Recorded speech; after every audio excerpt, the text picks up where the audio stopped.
There's one stat that tells the entire story of this Holy War game in particular and how it's going to go, okay? And it is a stat that literally made me laugh when I read it. I saw this come across my timeline on Monday, and I just laughed. I was like, this is perfect, okay? There are so many good storylines with this game. It projects to be a great game. You got a 3.5-point favorite in Utah. Obviously, Vegas thinks this is going to be a very close game. And to be honest, I think that line is pretty fair, right? Like 3.5, if you're going to give, I know the old adage has always been like you give 3 points for home field. If you're saying that BYU is about a touchdown, 6.5 points lesser than Utah right now, I wouldn't fight that too much. I mean, it's nothing against BYU at all. I still think BYU is a very good team, but Utah has really, they've taken it to a couple of teams. One of them being Arizona State. I know it was Sam Levitt-less Arizona State, but they clocked Arizona State. They clocked West Virginia. We have a common opponent between BYU and Utah. That was West Virginia, and we saw how that went for both of those teams. Not that that's the be-all, end-all. When you combine that with just my eye test, my eye test tells me that I think Utah is a little bit better right now. You don't have to rely on a true freshman quarterback if you are Utah, though he still has some limitations. But I think that all sounds pretty fair, and I expect a very close game here. But that is just, that is one of a million storylines here. You've got, as I mentioned earlier, you got both teams competing legitimately for a Big 12 title berth, potential college football playoff spot. Both teams, and it's only the second time that they have played as conference mates here. It's the first time that you get that matchup at Lavelle Edwards. And we're coming off of, I haven't heard much talk about this week, but we are coming off of the wild game last year that ended with, I guess not even so, well, it was, controversy for sure, the holding call. Even though I think judging by the multiple alternate angle replays we got, it was the correct call. But it was controversial enough that we got one of the all-time impromptu press conference moments. Like, we're sitting here, I just opened the show today talking about Lance Leipold with an all-time angry, frustrated, emotional, in-the-moment post-game press conference moment. How about Mark Harlan, Utah athletic director last year, and his reaction to the holding call and coming out and saying, like, hey, we were happy to be members of the Big 12, and everything that came from that soundbite and that post-game press conference and the, jawing with the officials after the game, like that was just last year. That was less than a year ago. This is the first time these teams are meeting since then, man. That's a juicy, juicy storyline. Could this be, I saw someone mention this in the chat earlier, could this be Kyle Whittingham's last Holy War? Perhaps. Perhaps this will be Kyle Whittingham's last game in a storied rivalry that he's been a monster part of. Does he want to go out with a loss in the Holy War after especially what happened last year when Utah certainly felt like they had that game won? And they more or less did. They more or less did. It was very close, okay? It was very close. But if all that hasn't convinced you that this is going to be a great game, just a knockdown, drag-out game, especially like stylistically, the way these two teams play, right? Like, I've got a stat for you if you don't think it's going to be a knockdown, drag-out. But let me just try to convince you by saying, like, what do you think of when you watch both of these teams? Like, these are not like flash style over substance teams. These are like, we're going to beat you up. We're going to get down and dirty in the trenches. BYU wants to get LJ Martin going. PFF, I heard say this week, he is top 10 in the country in yards after contact.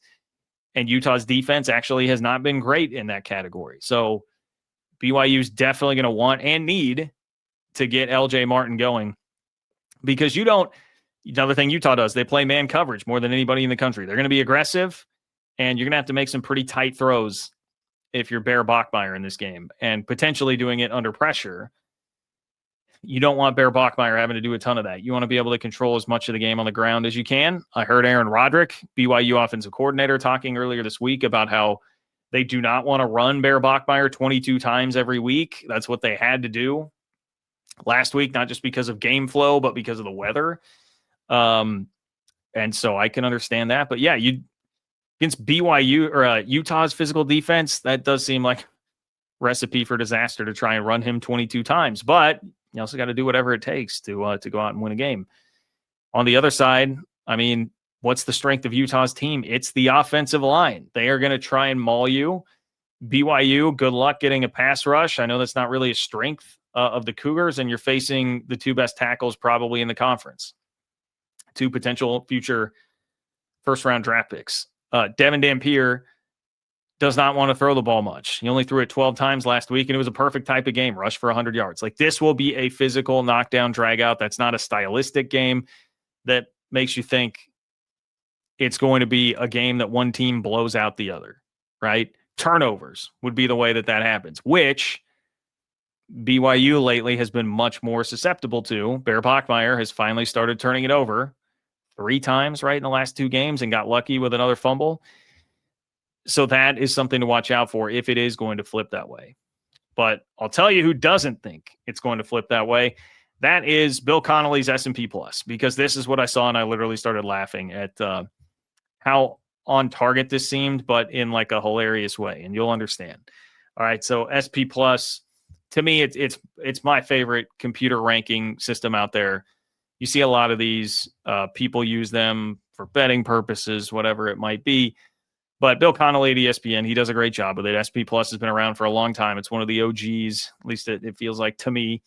So it pumps out a projected score every week for all these games. And it's a computer, so you're not going to get perfect round numbers. So what it points out, or what it pumps out rather, is this for the final score, okay? This is what the final score is projected to be. Utah, 24.4. BYU, 24. Yeah, the final score, Utah 24.4, BYU 24. And I had a BYU fan immediately respond to me when I tweeted this earlier this week and say, man, it is going to be crushing when we lose by 0.4 points. And I was like, yeah, I'm sure it would be. You guys get the idea here, right? It's a computer. But if you were rounding down, it would predict a 24-24 tie between these two teams. It's going to be a knockdown drag-out, man. It is going to be. And to me, this is also where, can BYU make a special teams play? Either side, for that matter.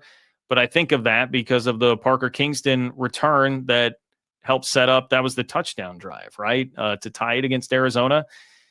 Can you pull off some sort of special teams play? Last time I was in Lavelle Edwards Stadium, I saw Parker Kingston have the most ridiculous return touchdown I maybe have ever seen against K-State.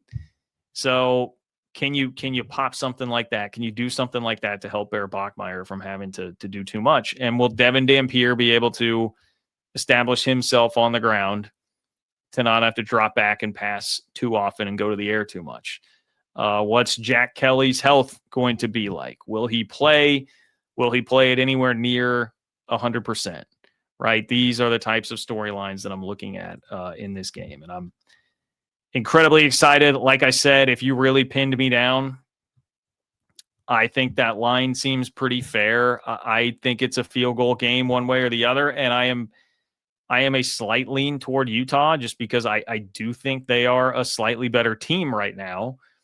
But it's really hard to account for, 1, a rivalry game, and 2, home field advantage. And I know that's so cliche, but guys, I mean, we saw it last year. Like, BYU was a considerably better team last year than Utah was. And yet there's BYU in a hole, shadow of its own goal line, literally in its own end zone, fighting for its life and getting a holding call to extend the game before barely being able to pull that one out, right? That's what this type of environment and this type of rivalry will do for you and to you. So I think that does make a massive difference. And much like, look, it's like Brent Venables said, right? This is not the SEC where you're going to have blowouts every week. This is the Big 12 in the Holy War. It's going to be a one-score game.